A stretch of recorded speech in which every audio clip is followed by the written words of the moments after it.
So just briefly looking at the first reading this morning from the book of Ecclesiasticus, or the book of Sirach. There we have the person praying for wisdom.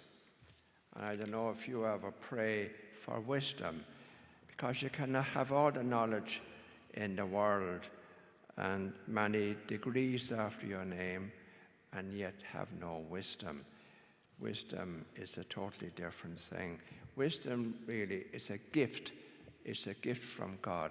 It's a bit like the gift of faith, something that comes from God, but we must pray for it and we must develop it in our lives.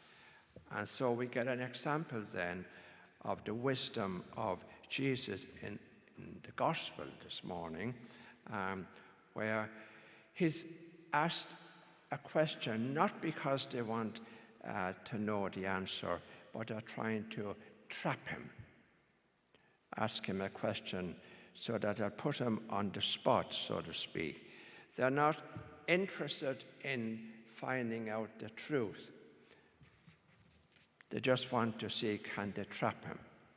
Now, have you ever yourself been in the position where somebody is pointing something out to you, but you don't want to listen, you don't want to know the truth?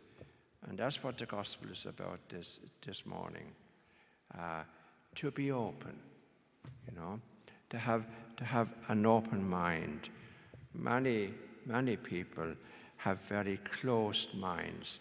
They don't want to hear anything that might cause them any kind of upset or discomfort, would be a good way of putting it. And sometimes it's necessary for us to hear things that maybe are not what we want to hear, can be discomforting, but it is the truth.